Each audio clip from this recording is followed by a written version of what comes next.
website. No. Could I ask IT colleagues to start the recording?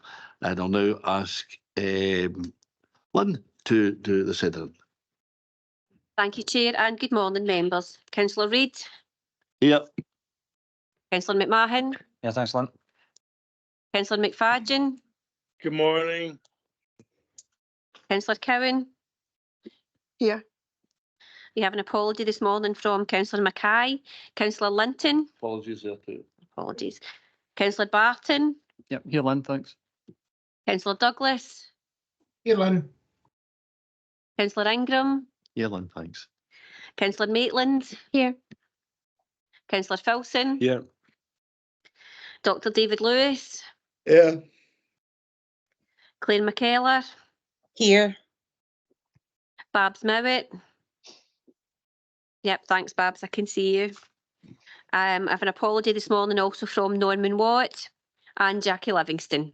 I'm here, Lynn. Thank you, Chair. Thanks, Lynn. Okay, before I take proceedings further, could I maybe welcome Jane Corrie, who's our now Chief Executive of the Ayrshire Roads Alliance. I think that's a welcome. Jane joined us from East Renfrewshire. So hope you enjoy your stay with us, and you've just joined one of the best authorities in Scotland, hopefully. The best, sorry. The best. Okay. Lynn, can have we any declaration of interest? Don't think there's anything obvious.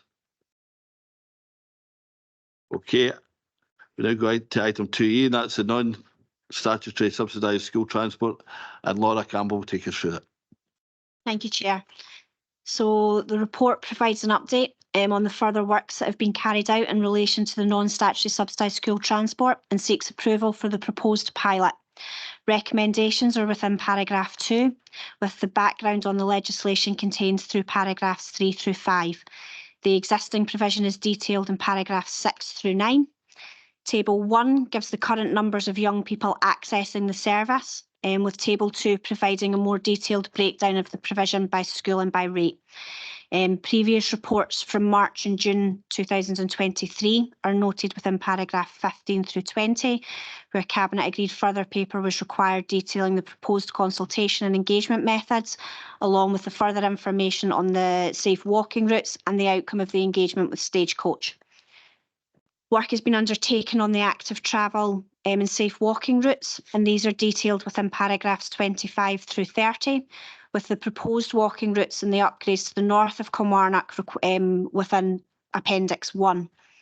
The engagement with Stagecoach has been crucial, and more detail has been provided on progress within paragraphs 31 through 39. This proposal is for a pilot bus service for the north of Kilmarnock to St Joseph's Academy and Kilmarnock Academy between the 27th of May and the 14th of June 2024. With the removal of the non-statutory subsidised school transport for these 3-week period. It will also propose where young people will be encouraged to use active methods of travel, public transport or the direct bus service. There will be consultation with the young people, parents and carers the last week of school to gain their feedbacks on the active routes, the public services and the bus options, with feedback on the results of the pilot, along with how the group plan to engage with primary 7 pupils that will be transitioning to secondary school in August 2025 to form part of the update to Cabinet after summer recess.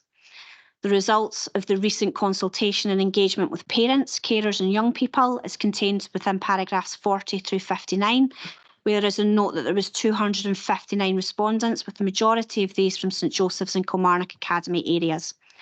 The main points for the consultation focused on safety concerns, street lighting, weather conditions, time and distance, and the impact of traffic on climate change. The introduction of the pilot service was largely welcomed. However, those that responded were keen to receive more information on times, frequency, capacity, locations of the bus stops and the route. And finally, with paragraphs 54 and 55, give the summary of the proposals, and I'm happy to take any questions. Thank you, Chair. Thanks very much, Laura. Any questions? Any comments, Elaine? Thank you, Chair. I'm really pleased to see Ara working alongside Stagecoach to bring forward a direct bus route from Kilmarnock North to the academies in the new Farm Lock area, and I hope this leads to a successful partnership outcome. I appreciate that I've acted on feedback and have altered the timing of the trial to limit the impact on the exams timetable. However, it's been pointed out to me that Monday the 27th, the start date is actually the date of the Higher and National 5 Art examination. So I'm wondering, is it possible to consider an even later date for the pilot to avoid any disruption to students taking these exams? And how soon can we get further details out to parents about the bus times, routes and stops? Because obviously that was in the survey feedback that Laura mentioned. Two final points from me. I'd like to see more elected member and parental involvement in improving and promoting the recommended walking routes. This also includes looking at the school facilities to support active travel. I'm more than happy to volunteer my time to help with that. And my final comment, and it's a repeat comment that I made at the last cabinet meeting, and in fact I might actually adopt it as my new mantra. We're very fortunate to have an active and dedicated parent council network and parent chair steering group. We need to build on this with a view to improving engagement and dialogue on strategic issues and future changes to council services. I think that's a golden opportunity for us. And again, I'm happy to volunteer my time for that. Thank you. Thanks, Elaine. I think we'd agree with that. It's good that we're having that engagement, and that's taking a bit of time to build these relationships up. Laura. Thank you, Chair. So thank you, Councillor Cowan. With regards to the exams, we've identified that there are a small number of pupils that are affected on the 28th and the 29th. The plan for those will be that we've identified who they are. There will be a letter go out to those parents and carers, and we will arrange for them to come in via a transport service so they don't have to use the pilot service on the morning of their exams. And we will make those arrangements in conjunction with education and with the parents for those children that are affected by those two exams.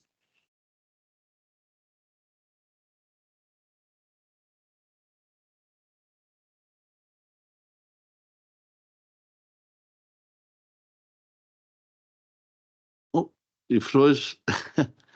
Come back to you, Barry. Councillor Barton, Graham. No, I'm here. I just didn't. There was no sound at your side. Sorry. Oh, Barry, on you go. Yeah. Okay. Thank you.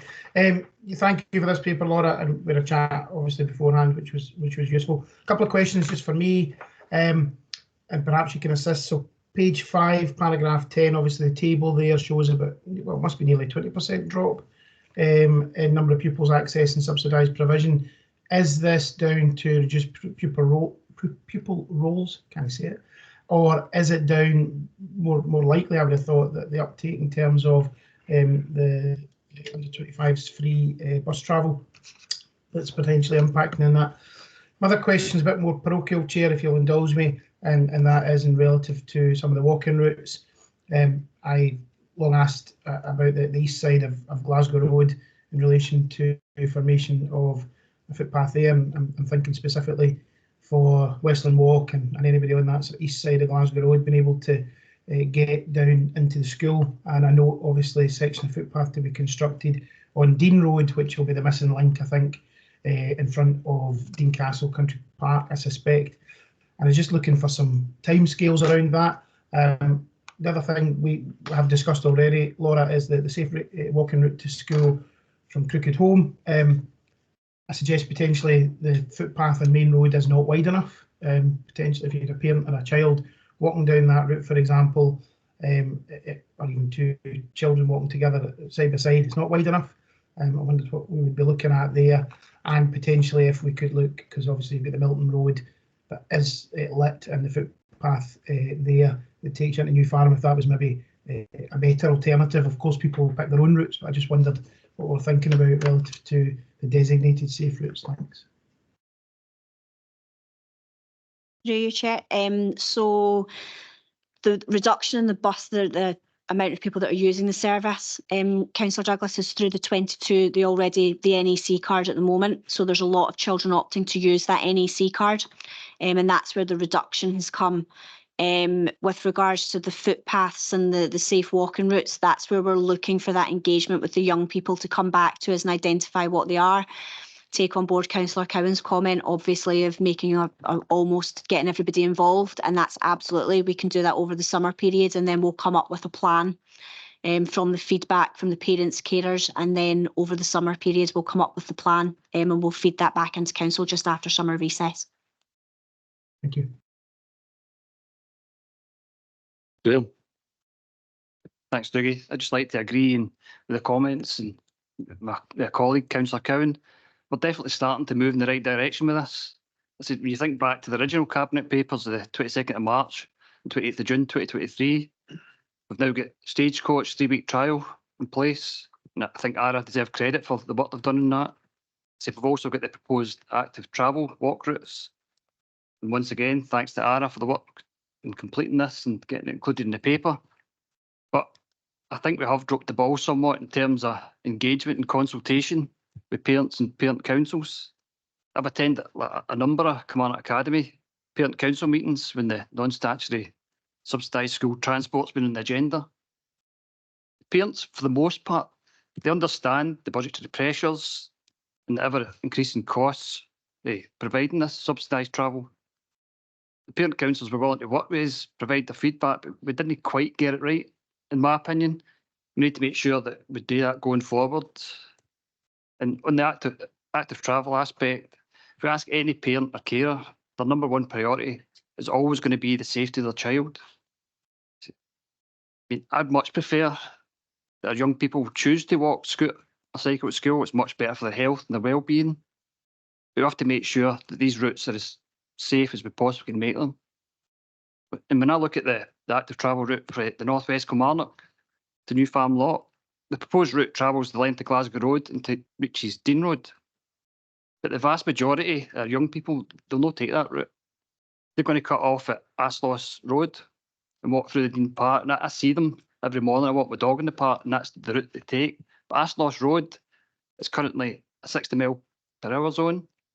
There's no pedestrian walkway and there's next to no lighting. So I think we really need to look into that and see if we can do something in that respect. I mean, like my colleague, Councillor Cowan, I think we as councillors should walk these routes along, hopefully with our colleagues and representatives for parent councils, see if we can get real-time feedback on that. Let's try and get these routes as safe as possible. Thank you. I totally agree with you in terms of ASOS.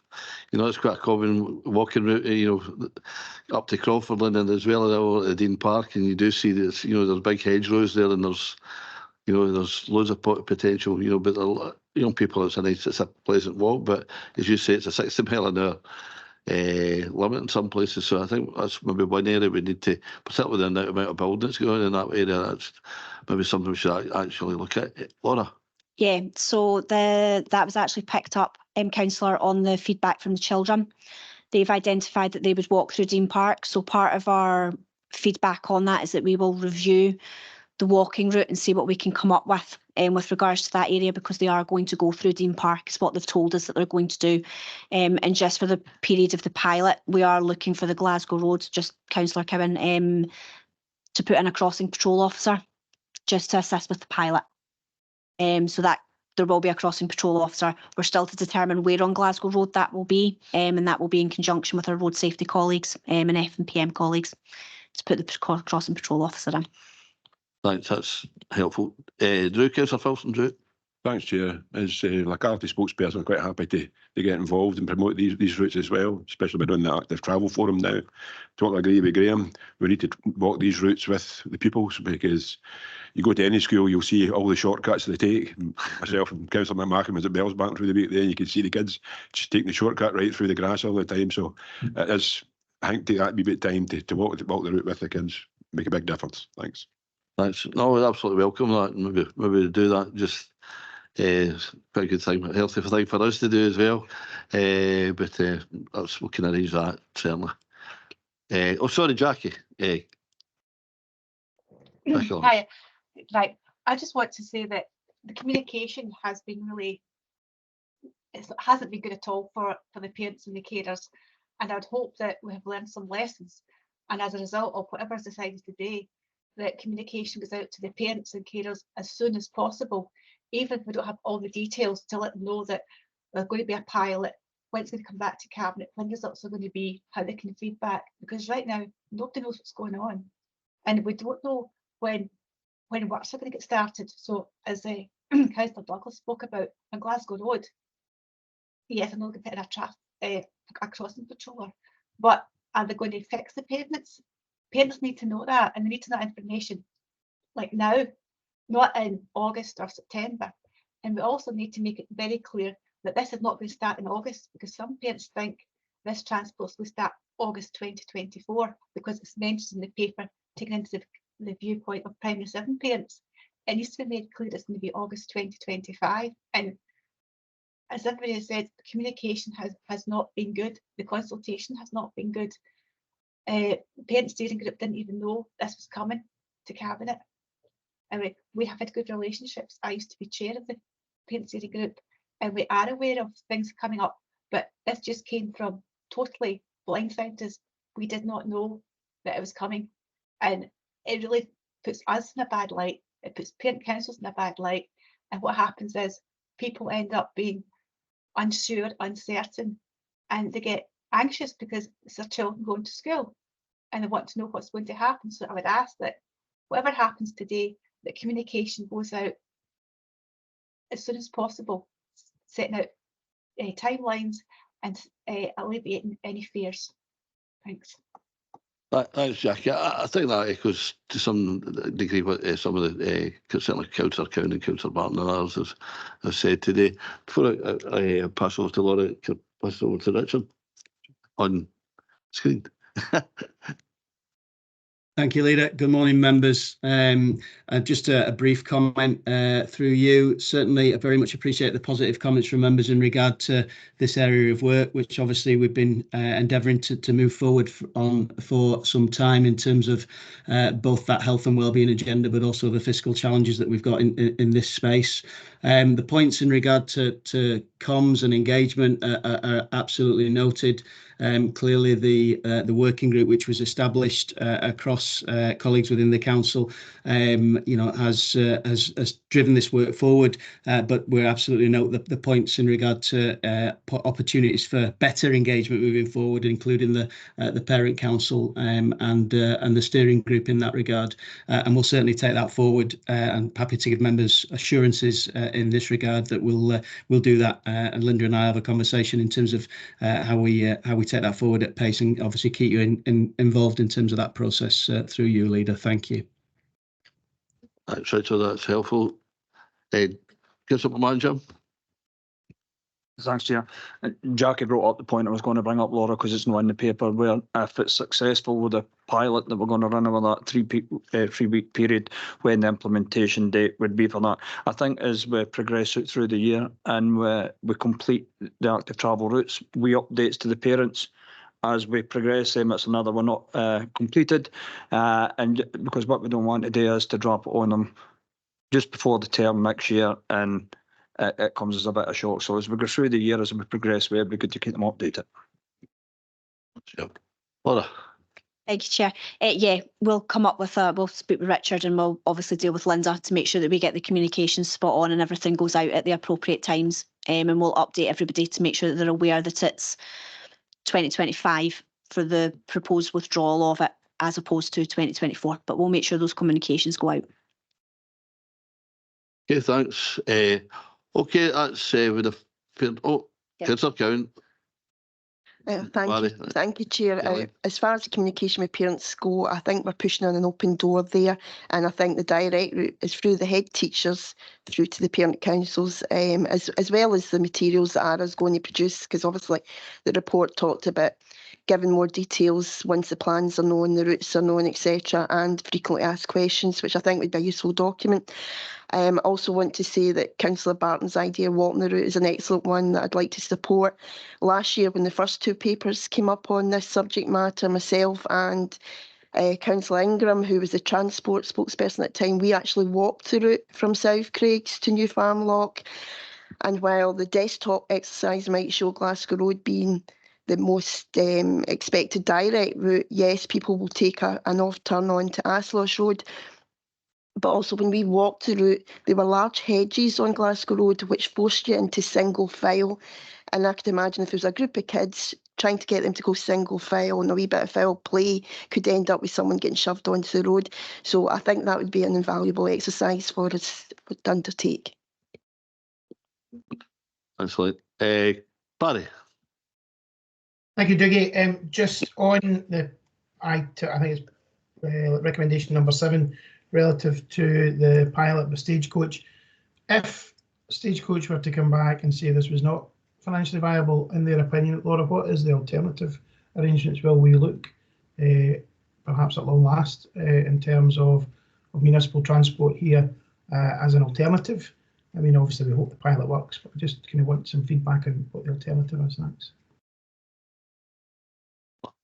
Laura. Thank you, Chair. Yeah, Councillor Douglas, we will look at what the alternatives will be. That may be that we look at the municipal route.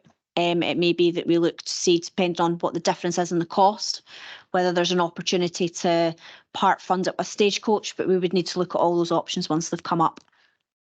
We're hopeful that the pilot's going to work, though. Okay, we'll certainly keep members and members of the committee and parents aware of just how things are going. I think communication is essential here, getting it right, as colleagues are saying. Okay, can we go to recommendations in paragraph 2? Can we agree recommendations? Okay, thanks. That's education items concluded, so give non-elected members an opportunity just to switch their computers.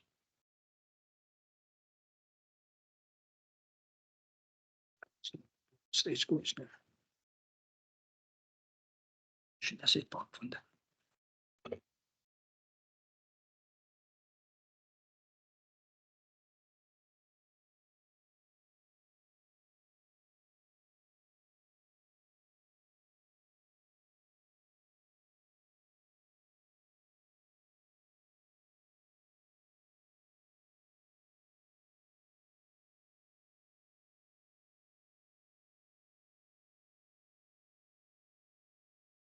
Okay, colleagues, that's on to item 3 now, and that's the Property Management Plan Progress Report, and Angela Graham. Thank you, Chair. Obviously, this report provides us with the opportunity to give a kind of an annual update on the assessment of our operational portfolio, with the main recommendations kind of outlined within tables 3 and table 6 within the report. So the property management plan is the plan that considers, the council's operational assets, and in the past it has included the learning estate. But from this year, the proposal is to separate that out, and the specific recommendations around the learning estate will form part of the learning estate management plan report that will come to a future cabinet. At paragraph 7, we took the opportunity this year to review our RAG status bandings, to separate out the ambers into kind of low amber and high amber property. And this mirrors kind of what currently happens in the roads asset management plan as well. So table 1 gives us the output of when we run the matrix, what the statuses are. So it shows a slight improvement in number of green properties. It shows for the first time how we've separated out those high and low amber properties, and there's been a very kind of small increase in the number of properties that have kind of scored as red this year.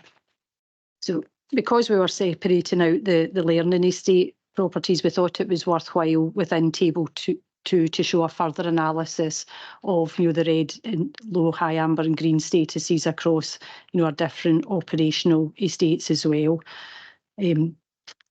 Moving on to the key properties to consider in terms of our operational estate, table 3 kind of outlines those key sites that are red and low amber where we need kind of specific decisions on. Now, I don't propose to go through everyone, but happy to take questions, but I'll maybe just kind of pick out some of the key points. So in terms of the grass yards, kind of cemetery bothy and former waiting room, that's one of the properties that we've had to close because we identified there was a rack roof in it. There were various other kind of issues along with the condition of that property. So we're undertaking an assessment just now to look at what are our various options. So is it retention of the existing facility with upgrading or putting in a new facility, or indeed reusing, a facility that's surplus to requirement through HAS, but we'll work through that to come to a conclusion. In terms of our wellbeing sport and outdoor estate, there are a few decisions that sit within it around kind of pavilions that, due to their kind of poor condition and not being utilised as well, that we're looking for decisions to remove them, to declare them surplus to requirements and remove them. A couple of the properties, there was cat interest in the site, but it's not in the specific buildings. So we'll look to leave the footprint of the site available for cat groups to put facilities on those specific sites as well. Within the corporate estate, we obviously made a decision last year around the civic centre properties to declare surplus, and a lot of work has been ongoing in terms of clearing out of those properties. So we'll be looking to be in a position later next month to place those properties on the market. The next section in the report talks about our kind of investment and our kind of component renewal within the estate. Obviously, as part of the capital investment strategy agreed last month, there's a kind of a £2 million capital allocation for the next 6 years for our properties. But as outlined at table 4, that's when we look at the works we've identified for the next couple of years, £2 million per year at this stage isn't sufficient for us to deal with our kind of priority demand. And because of that, we've kind of developed a risk assessment matrix so that we can ensure that our spend is targeted in those kind of key red and low amber properties, so that we can see the kind of the improvement in those properties over the piece as well. In terms of the property pledge, obviously this was an innovative approach that was established back in 2020, and it's been launched in 98 sites so far, and it's helped us develop really good working relationships with the people who kind of currently use our properties. We have kind of at table 5 outlined the projects that we've done to date on that, but I think unfortunately due to the kind of current kind of pressures, inflationary pressures within the CRA, we've got £1 million worth of works identified, and actually there's about another 38 projects waiting. We've had to kind of change our approach in there to kind of match the budgets that are going to be available. So we'll continue to work with our building users around how they use the property, and to a real focus on the kind of the cleanliness and the kind of graffiti and vandalism to try and minimise the impact on our estate as well. So last year within the property management plan, we put a bit of a focus on kind of vacant and surplus properties. So we've kind of given a bit of an update again on that within the next section of the report as well. So Appendix 2 within the report actually gives you updates on some of the key decisions that were made last year. But within Table 6, again, this is, some kind of properties where we maybe need a bit of a decision around or an update. Again, not proposing to go through each of the properties in here, but maybe just to pick out a couple, because following some queries we've had. So in terms of the Dunlop Street, Strand Street property in Kilmarnock, it was just to clarify that, whilst the decision is around the demolition of the property, that actually in order to facilitate that, we need to apply for listed building consent to Historic Environment Scotland. So they have a requirement that says we must market the property for at least a 6-month period, to demonstrate that we've used all reasonable endeavours to show that if there was other alternative uses. So it's probably just that one in particular within that table I was looking to flag. The rest of the paper just sets out the usual implications, and I'm kind of happy to take any questions on the report that members may have. Thanks very much, Angela. Maybe before I open it to questions, maybe understand in terms of the two civics, north and south, there's been a bit of tidying up since the last visit. I know Barry, Councillor Douglas and I, with Chief Executive, had a very, I'll say, interesting tour the last time, but I understand the amount of material that accumulate there has now been removed. It might be worthwhile if, because I think these are really significant buildings for that we're actually custodians of, and it might be worthwhile if we brought all the cabinet members on a wee tour just to see inside, because I know that it's really impressive, some of the artefacts and stained glass and stuff like that that's left in these buildings. They've absolutely huge potential, and it's maybe worthwhile cabinet having a wee tour. We can maybe arrange sometime in the next few weeks, if that's possible, Angela. So I think that'll be worthwhile doing. We put that as an action point. There's a lot here. Any Councillor Barton, Graham? Thanks, Dougie. And thanks for the paper, Angela. I like the new dual tier amber system. It helps us differentiate between those amber properties that are closer to a green status and a red, and vice versa. Having that greater level of detail definitely help us to identify properties that require priority spend, especially given the budget figures listed in Table 4. I agree with the recommended actions contained in Tables 3 and 6. I have to comment, the white tile building certainly hasn't been the council's finest hour, but we'll need to evaluate the whole process once we have a final conclusion. The North and Civic Centres will hopefully gather some interest in the market, but we do need to try and make sure that any future owner is aware of and maintains the historic features of this building. I note the properties in the Western Road recycling depot, they've been scored in a low amber category, mainly due to the higher energy consumption. The higher energy consumption machinery used in these facilities mean that they'll probably always be listed in that category unless we look at the scoring matrix a bit closer. And overall, I think our property management plan is heading in the right direction, but we need a property footprint that fits a modern, forward-looking council. A variety of reasons, such as hybrid working patterns, the increased use of digital technology, rising energy costs and climate change, means that we need a property portfolio that fits a modern way of working, that reduces our energy consumption and helps reduce our carbon footprint. I think we need to shift away from the old norms, like having our own individual desks and spaces if we're not utilising them 100% of the time. A more flexible workspace is needed, shared workstations, etc. I think our staff are our biggest asset, not the property they work in. I'd like to see us have a greater ability to invest in our people rather than maintain and heat buildings that potentially don't need if we work smarter. And that includes us as elected members. If I look at our elected members' office footprint, and I believe that our footprint takes up the same amount of space as one floor in the Opera House. So I think it's a worthwhile exercise that we look at ourselves and see if we can make ourselves a more flexible work area. And I'd also just like to kind of highlight the members' room next door. It's 2024. I'm not sure there's a need for that in this day and age. So I'd maybe like to see that as part of the review as well. Thanks, Dougie. Thanks, Graham. Yeah, absolutely reasonable suggestions.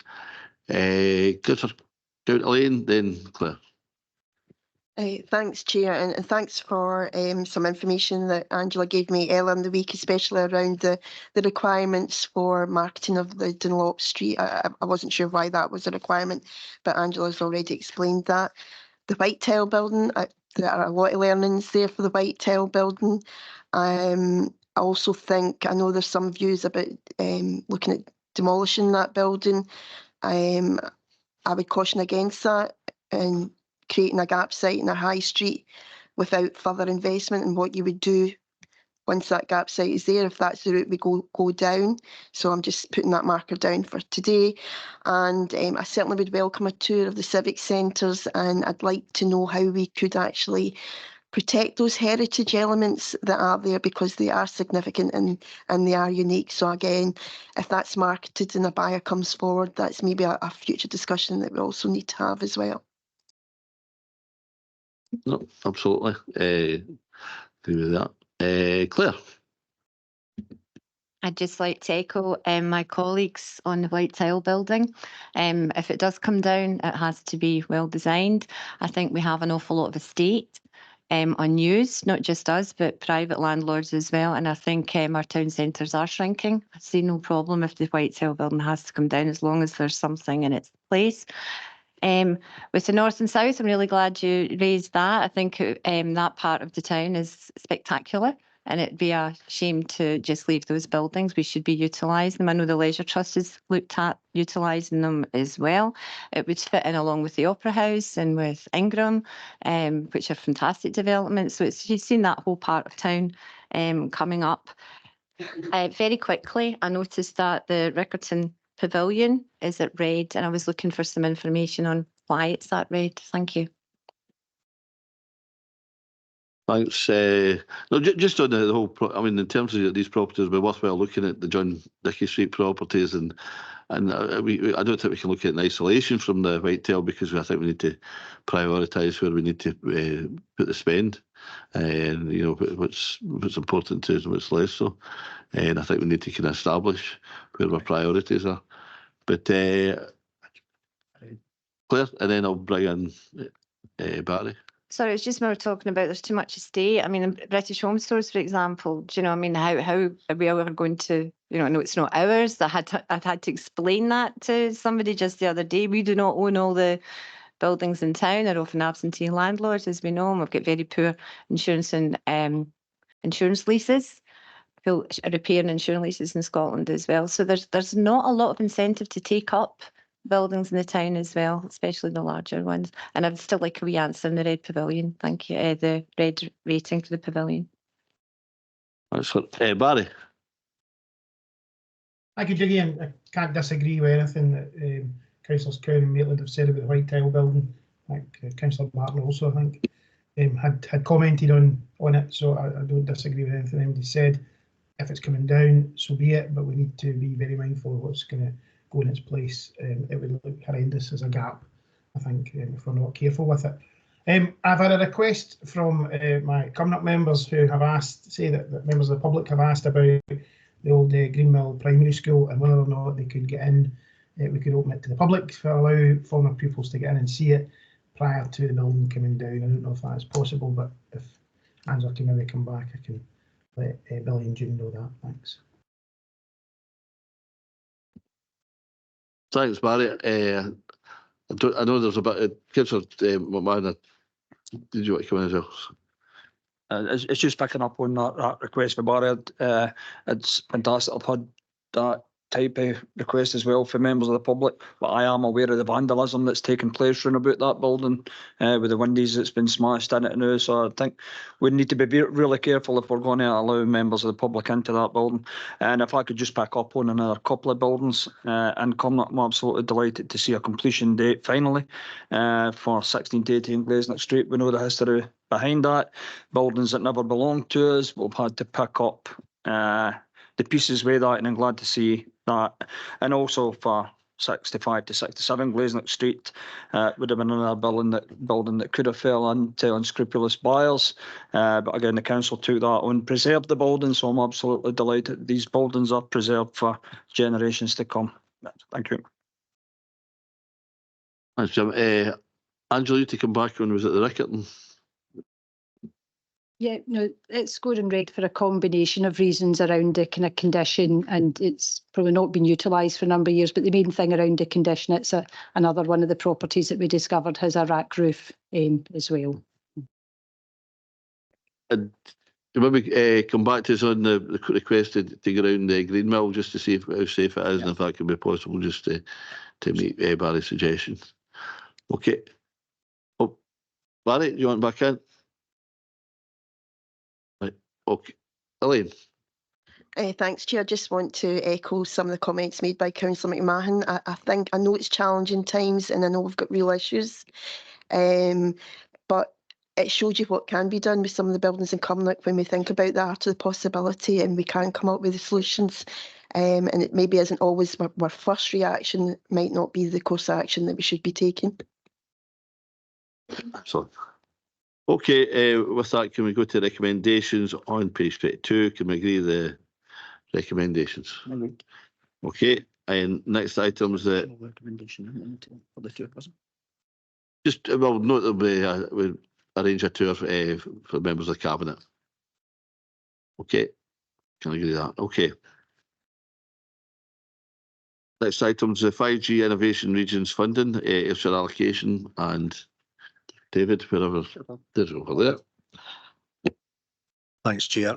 The purpose of this report is to provide Cabinet with an update in relation to UK Government's 5G Innovation Regions Fund, following the announcement by the UK Government that the Ayrshire region has been confirmed as one of the 10 beneficiaries to gain access to £36 million of UK funding.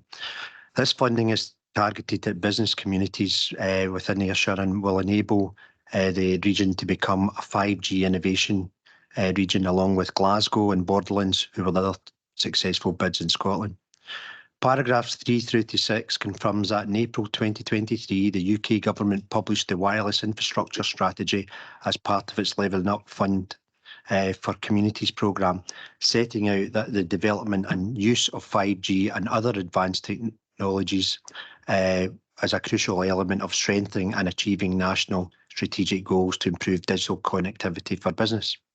This funding is designed to drive the development and adoption of 5G and other advanced wireless technologies, making sure that the business communities can take full advantage of the benefits of advanced wireless connectivity and digital technologies to provide and attract commercial investment to grow the economy.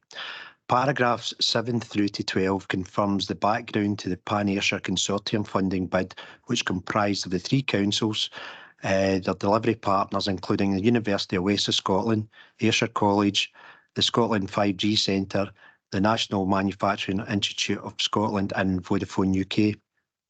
The project has been successfully awarded £3.791 million and will establish regional strategic wireless innovation hubs anchored to the three strategic Ayrshire Growth Deal sites at the Digital Processing Manufacturing Centre at Irvine, Aerospace Innovation Hub at Prestwick and the Moorfield Industrial Park and the new Ayrshire Innovation Park at Kilmarnock. These hubs are central to accelerating the adoption of digital and wireless technologies, transforming traditional production facilities and creating a dynamic ecosystem that integrates 5G, utilises industrial Internet of Things and edge computing into critical sectors such as advanced engineering, manufacturing and food and drink, all of which is aligned to the regional economic strategy.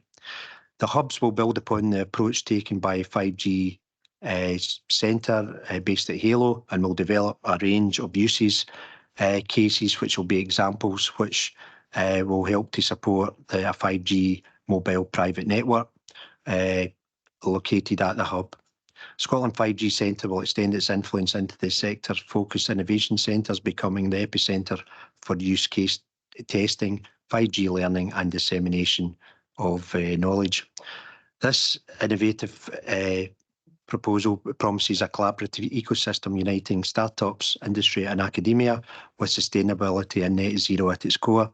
Developing a workforce ready for the digital era is vital. The region's investment strategy will reinforce Ayrshire's role as a manufacturing innovation hub and a significant 5G technology influencer within the digital sector. Paragraph 13 sets out the summary of the 5 project work streams under this funding and the direct opportunities for East Ayrshire businesses under projects 3, 4 and 5 and indirect opportunities under projects 1 and 2. The 5G Innovation Region Project 3 has been allocated £450,000 from the wider fund to develop proposals at Moorfield, which will focus on working with existing manufacturing and other supply chain businesses within all phases of the Moorfield Industrial Park to facilitate the adoption of narrowband Internet of Things, enabling better data management and Internet of Things integration. In practical terms, this means that our business advisor, along with the specialist support from our business consultants focused on digital and innovation, will support businesses to identify the use of advanced wireless technologies, and following this assessment, referral to the 5G Centre and NMIS. In some cases, the projects will identify areas where technology can be deployed to address weaknesses, and these will be used as case studies and demonstrators for others to follow. Examples include asset tracking, smart labelling, energy management and monitoring. The project also aims to act as a pilot to understand opportunities for digital connectivity within the Ayrshire Innovation Park, ensure that the knowledge is in place to future-proof digital connectivity applications, and place digital capacity support to other businesses in East Ayrshire. It's also looking to showcase to other businesses across the region the benefits of wireless technology.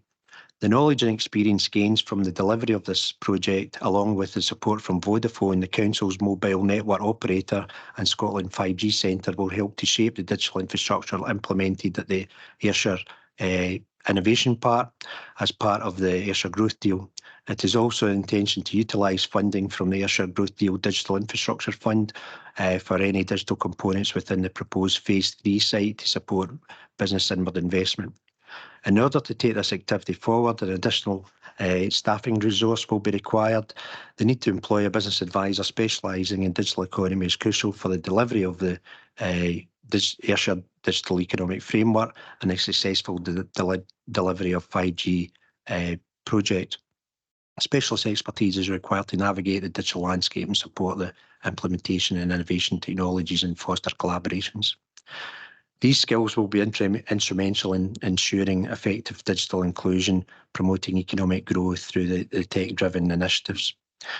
Whilst the initial programme will focus on businesses within the Muirfield Industrial Park, similar support will be provided to the wider East Ayrshire business community, and targeted funding will be provided via the existing Community Wealth Building grant funding programme.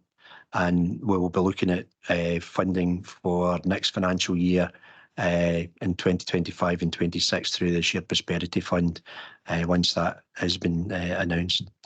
Paragraphs 20 through to 27 sets out the support for 5G within the tourism sector. In line with Project 4, it is proposed to undertake a review of the business cases and prioritise them for the development of 5G connectivity at a number of our flagship tourism and entertainment venues. £500,000 has been allocated to Project 4, with sums of £200,000 allocated to South Ayrshire and 150 each to East Ayrshire and North Ayrshire. To deliver this project within 12 months, it is apparent that large-scale events would benefit from increased digital connectivity, both from the vendor and customer perspective. For this pilot, we've been working with East Ayrshire Leisure Trust in relation to digital connectivity at Dean Castle in the Country Park, and working with Vodafone, the business case will identify the most appropriate approach to deliver this.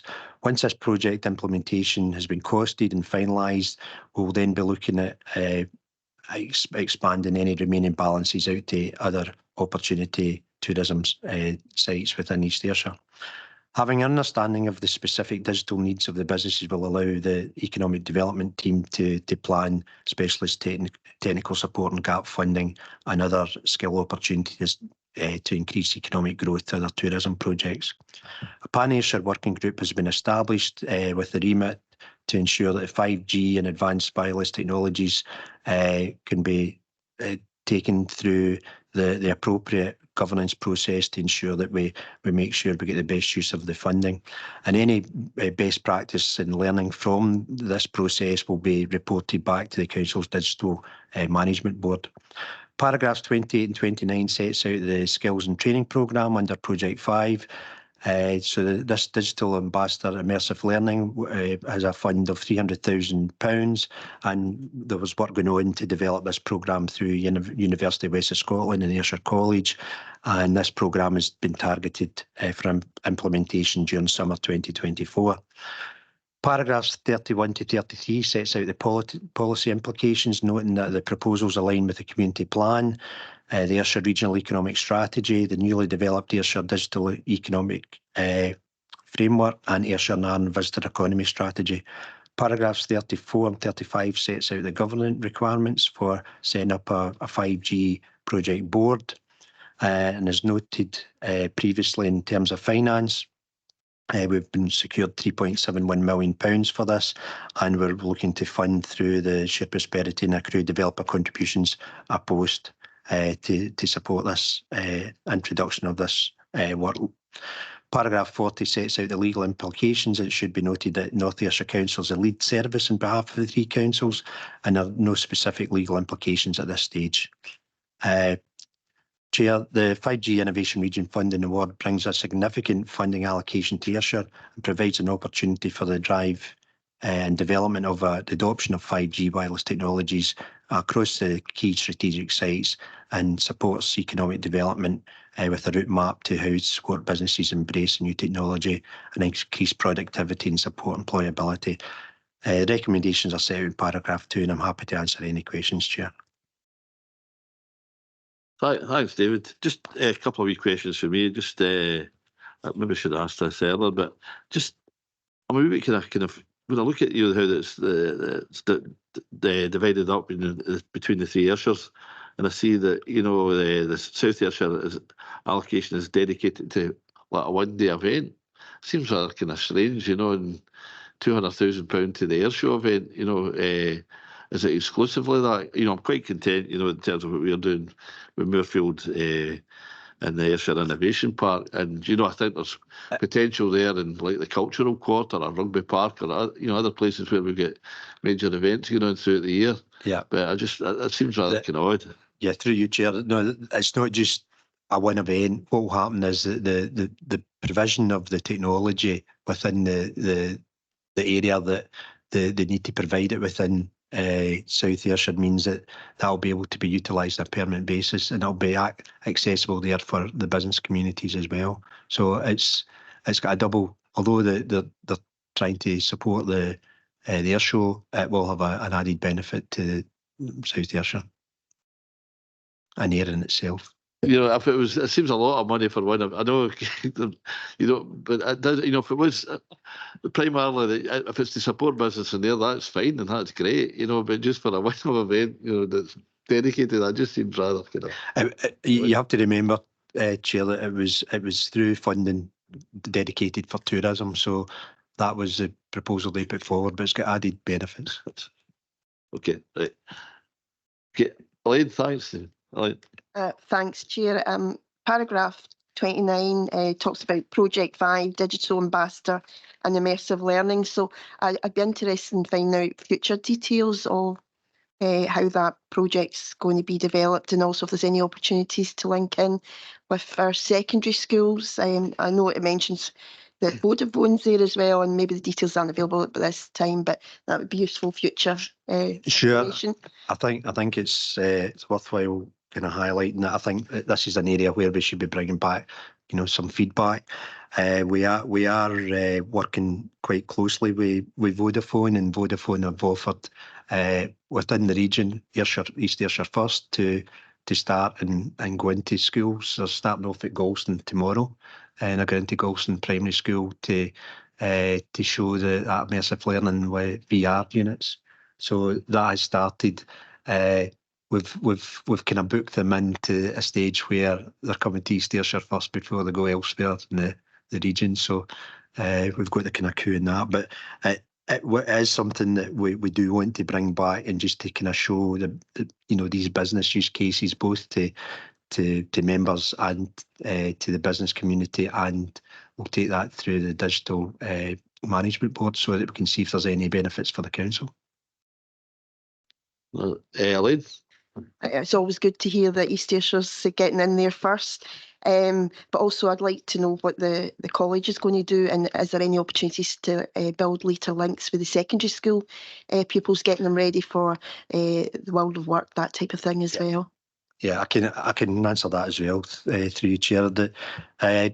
We have been working with all the heads of education in both the primary and secondary schools, and my team have been having that active discussion about how we take the different sector-based work that the growth deal deliver and actually get that into the school and look at the curriculum. So this is probably a good example of a first stage where digital being right across one of the kind of theme skills in the regional economic strategy that covers all the different sector areas, and get that brought into the school. So Well, we are doing that both from the growth deal and taking opportunities when we can get them with the business community. So we'll take that forward, and it's on the agenda with the colleagues in education.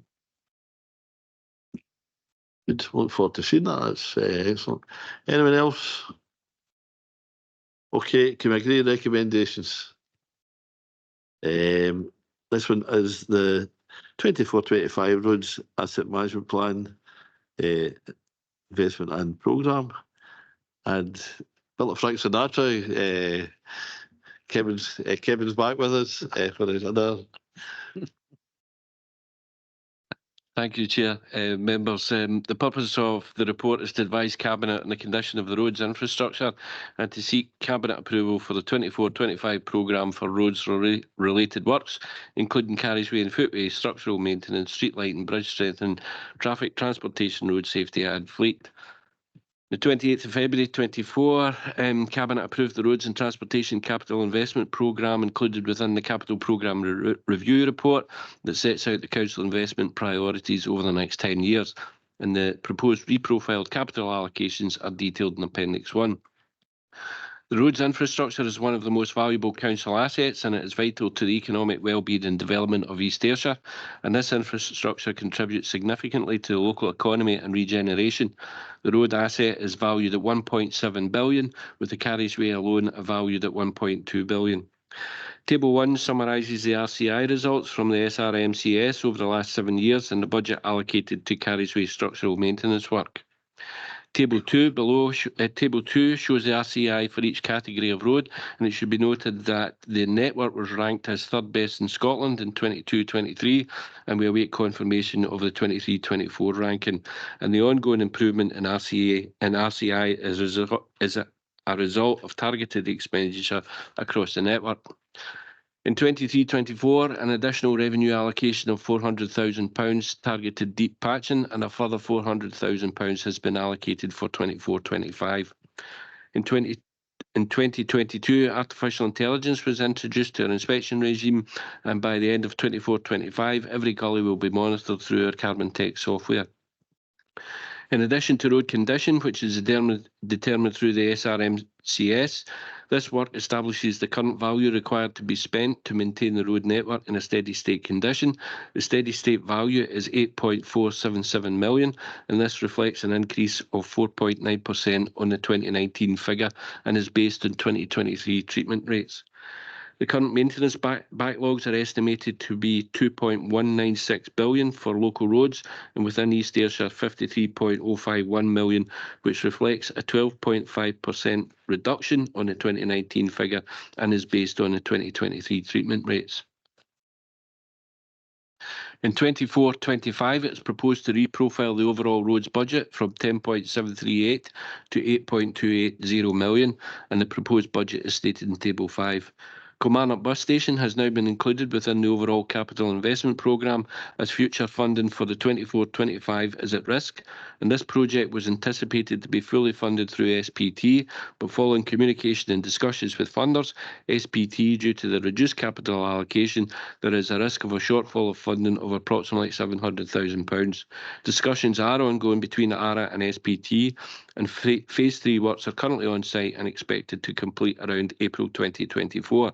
The partnership will consider ARA's bid at a capital budget meeting on the 15th of March 24 as a Cat 1 project. The multi-storey Cabinet report of June 2021, which approved the demolition, advised that the demolition of the car park plus the construction of new surface level car parks at Sturrock Street, Grange Street and London Road was estimated in the region of 2.544 million, and it would be met from the existing 3.165 million approved allocation.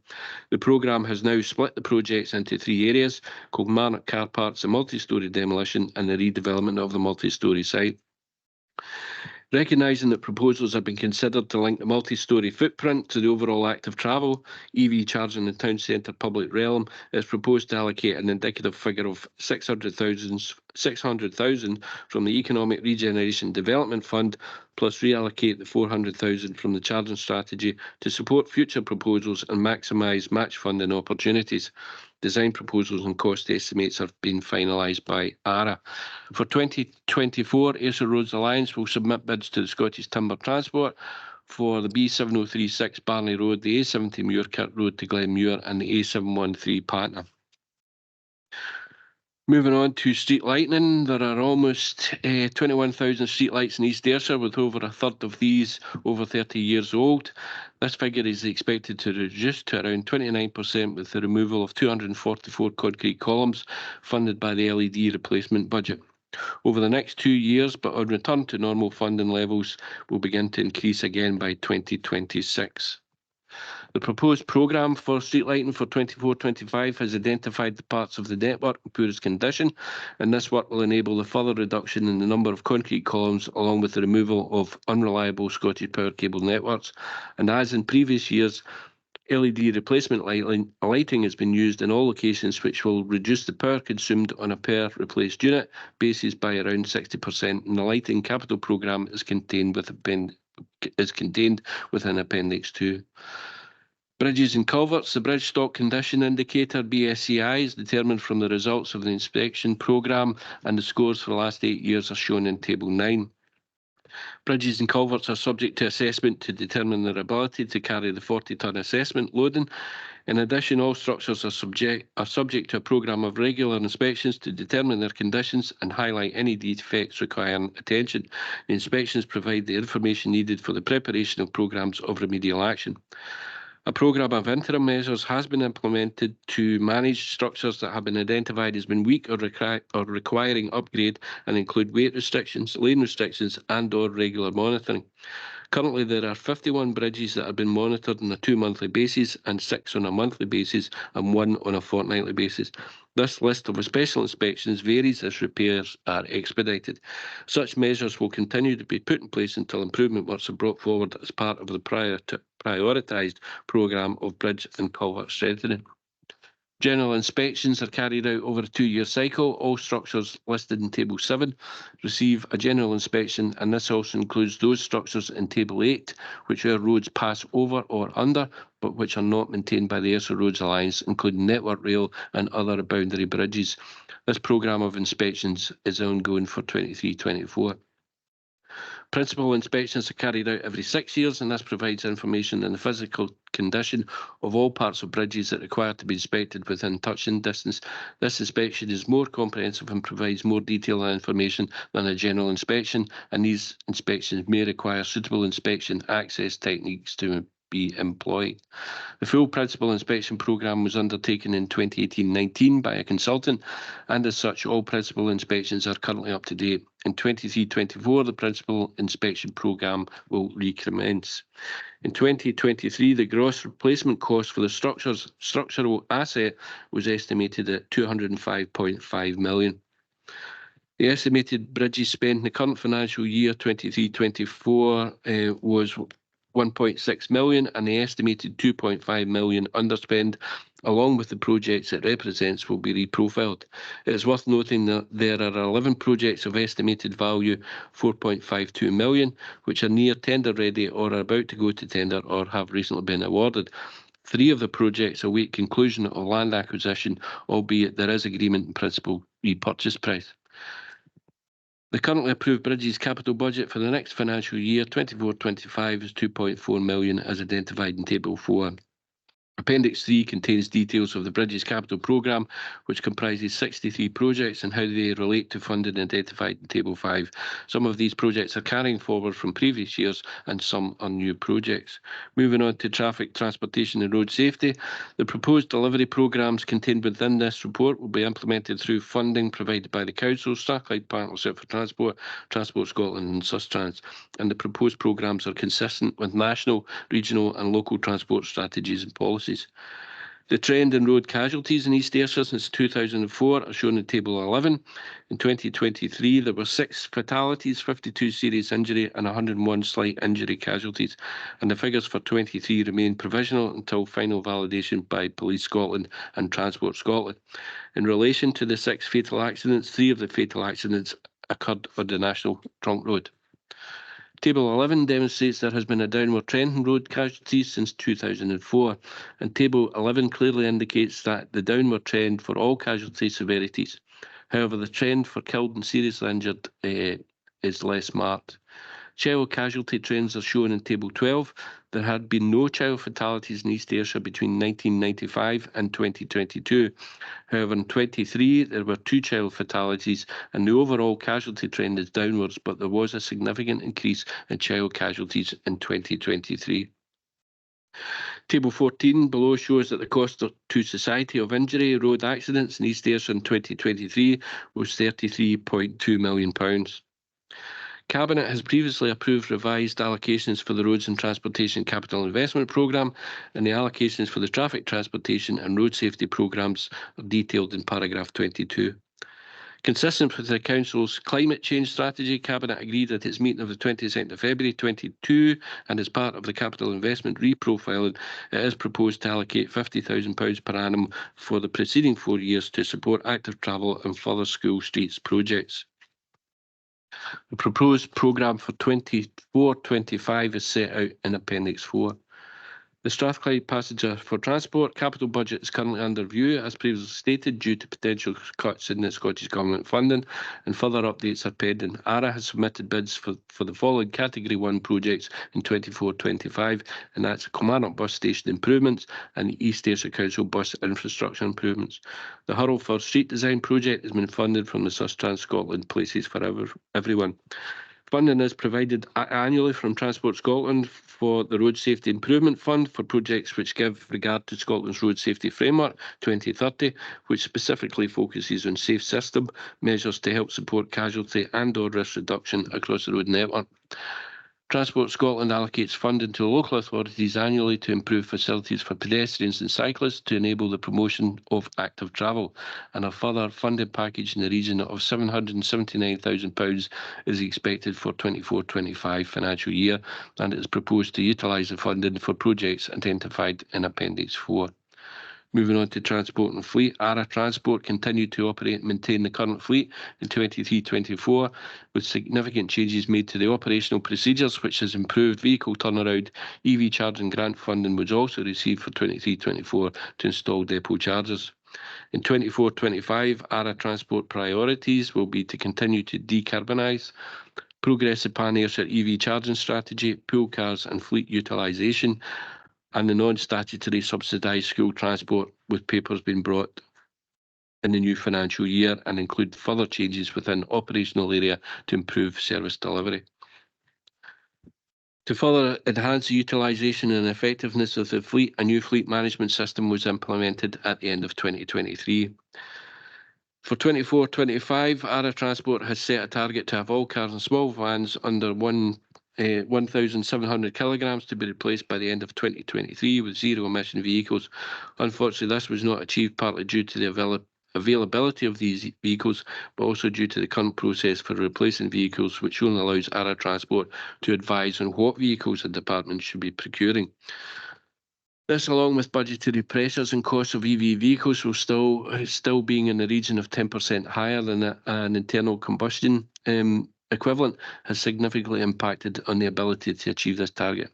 Table 15 demonstrates the current composition for vehicles owned by the Council under 3.5 tonnes, and where progress has been made in relation to cars and vehicles under 1,700 kilograms, with 40 fossil fuel vehicles remaining on fossil fuels, and this figure is shown is down from 52 in 2023. In addition, Table 16 looks at the current age of these vehicles and evidences that the majority of the Council's own fleet are over 5 years old. Focus for 24-25 will look to finalise the 40 remaining owned fossil fuel small vehicles, but also move to include larger vehicles up to 3.5 tonnes, and these larger vehicles are not straightforward, as there are still limitations with technology that may not be overcome by 24-25. Current estimates are that electric cars and small vans may reach price parity with internal combustion vehicles by 25-26. If so, this will allow a focus from this year on regarding the remaining vehicles up to 3.5 tonnes. An options appraisal for the whole fleet is currently being undertaken by Link Group to identify the best solutions for procuring vehicles, and this will be brought to Cabinet once the exercise has been completed as part of the wider pool car and fleet utilisation paper, and this will ensure that the procurement of vehicles is the most cost-effective way for the Council. Ayrshire Transport will also look to work with departments to reduce the current number of vehicles on hire. There are currently around 250 vehicles on hire at any given point, and Table 17 demonstrates the composition of the hire fleet of these vehicles up to 3.5 tonnes. All of the hire fleet are currently under 5 years old. With the whole hire fleet being fossil fuel, there is a need for departments to review these and look at alternative options to ensure that the Council is achieving the targets in relation to reducing its CO2 emissions. The recommendations are contained in paragraph 2, Chair. Thank you. Thanks, Kevin. That's an excellent report. Can we just ask, I've got 3 points I was going to make. First of all, in terms of the money that was announced at the budget, the additional 440,000, I think it was, from memory, to roads and footway, when we're likely to see what plans for that, how that money is going to be spent. Second point is in terms of the multi-storey car park. I know in terms of I think there's 3 elements of that we'd need to like to see. One is, how many replacement parking spaces are we going to have at street level, because there's pressure just now right across to the town centre, and parking is becoming increasingly more difficult, particularly with issues elsewhere in the network, and how many kind of spaces are we hoping to get from there. And is there an opportunity to look at maybe the floor of the taxi rank and taxi services that we have in the town, as it currently goes through the gateway there, and it takes up a lot of room there. There may be a better way to do it. Similarly with the buses, I notice there's often congestion at the viaduct just as buses heading north from Kilmarnock attempt to go north. There's maybe a possibility of looking at how that can be streamlined too. There's maybe some opportunities here. I don't think it's ever been really discussed in an open forum, but I think it's something we really need to do to maximise opportunities with the removal of the multi-storey that can achieve. And finally, the old Chestnut, the bus station itself. I know, we've had letters from the SBT that there's no money in for next year's capital programme at all, so it's not really a risk. It seems to be a fait accompli, but in terms of getting our money from this year, I know we can ask a similar question at the shared services, but we need to maximise how much money we can get out this financial year, and can we get some kind of reassurance around that? So just the elements to Nelson. Thank you, Chair. The first one, the £400,000 repairs and renewal, that'll target deep patching again, and officers will put together a programme of works following the inspection and a review of the matrix. So Craig and Jane will obviously bring that programme forward. In terms of the multi-storey footprint, there are plans to introduce parking, an EV charging hub, a cycling hub. Also within all that development work or proposals, there will be a review of the taxi rank. There's also a review of Stirling Street becoming two-way again to avoid congestion around the town in terms of the one-way system. The bus station, in terms of the funding, there is a meeting. I received a letter from SPT yesterday. There is a meeting on the 15th of this month, and the bus station is in there as a Category 1 project. So I would hope that we will get a decision this week on the bus station funding from SPT. Thank you, Chair. Thanks very much, Kevin. Okay, pass to Jim and then Barry.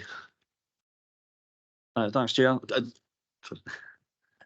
Thanks very much, Kevin, for the paper. Can I wish you all the best again in your new role in South Ayrshire. You could maybe answer that question earlier on for diggering about the air show, but I think that has been well taken care of. So for me going forward, just thank the team for that delivery, both in the roads and the fleet under the severe challenges that we had last year. We saw that. It's probably goes on to my first question. What percentage of the works that we didn't complete last year due to the fiscal challenges were carried over into this year?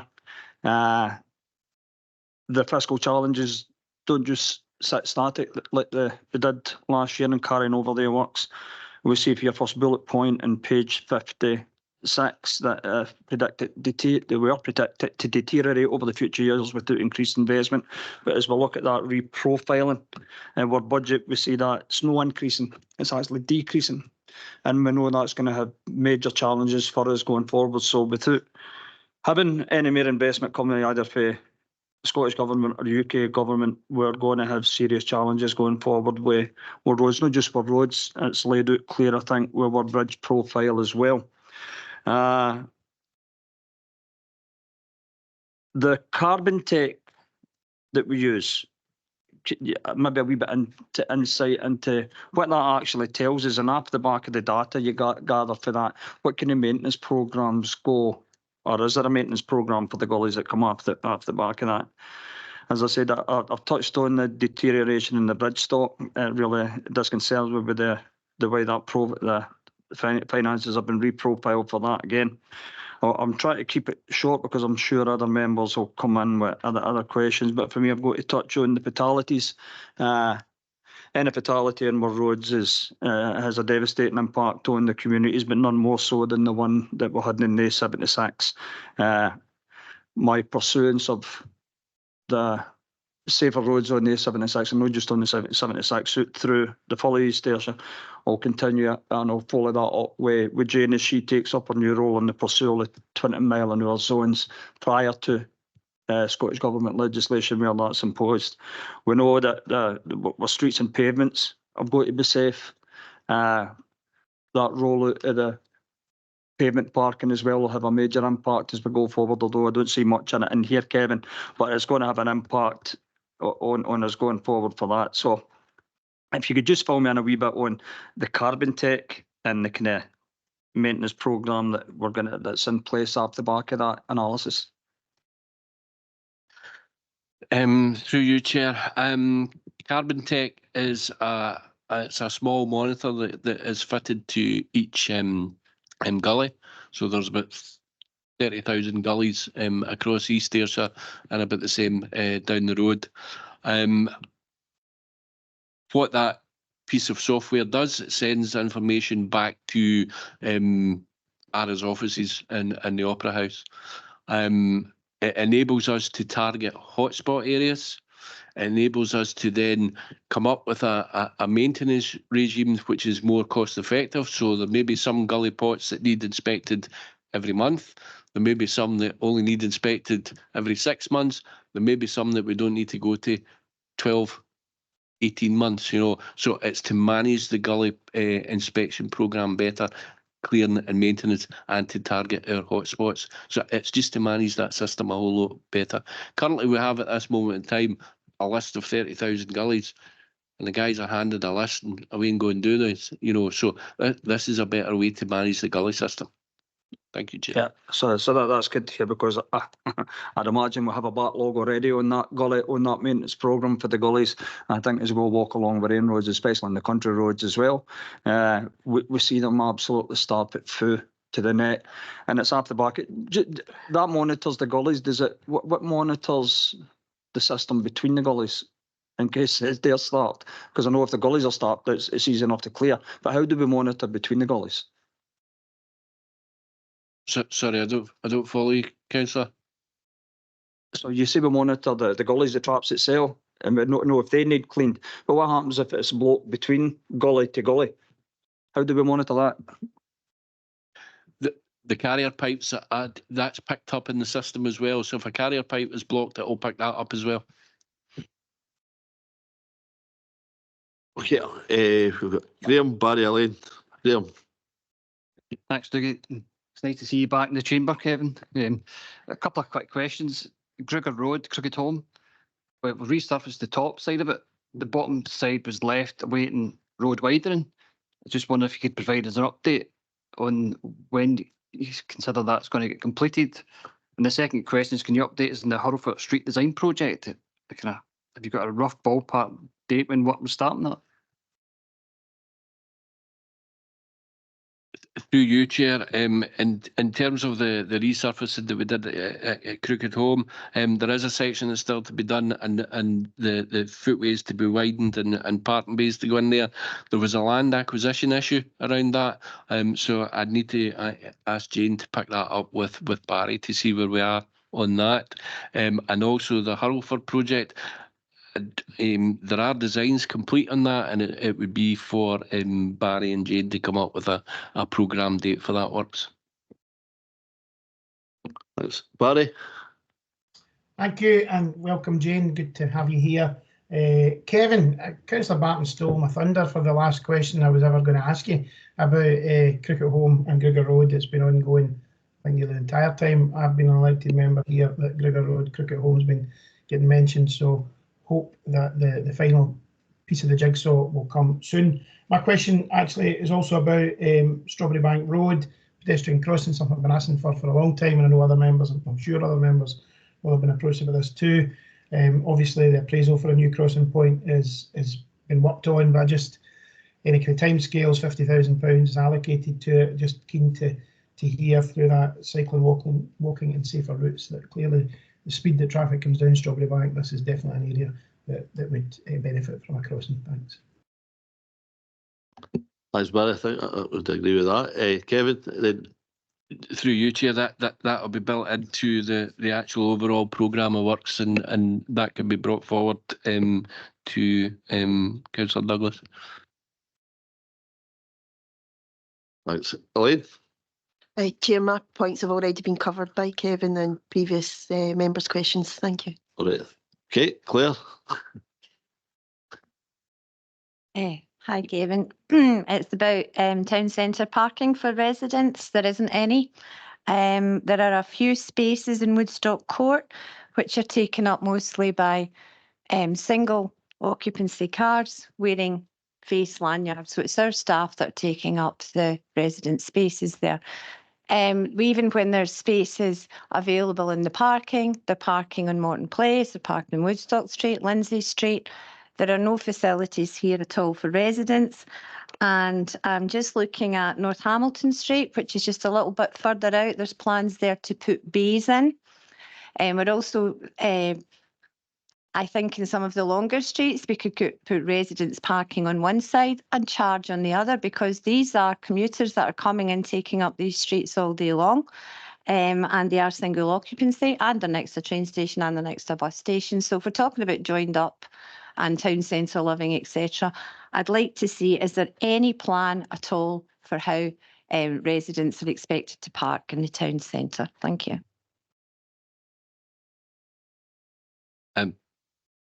Through you, Chair, everybody has the right to park on a public road as long as they pay road tax. There is a paper being prepared by ARA on Kilmarnock Town Centre parking, and that will be brought to Cabinet next month. Thank you, Chair.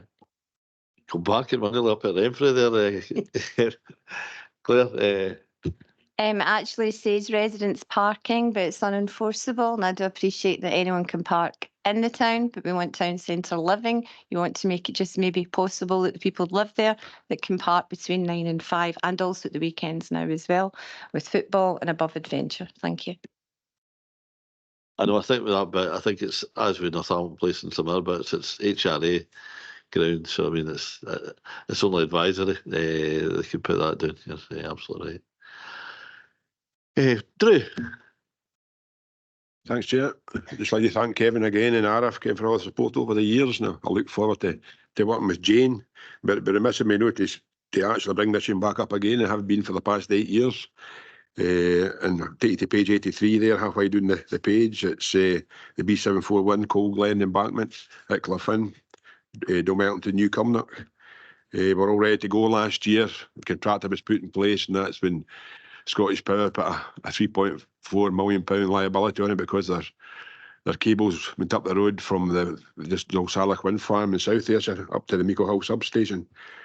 So it's been stuck with legal, so I just want to ask Kevin just to where we are with the legal situation now. It's been there for quite some time now, I think. Through you, Chair, as Councillor Filson stated, yes, we were ready to start that project last year, and Scottish Power put on an insurance issue on the contractor. It was actually about £3.1 million per hour if they cut the cable.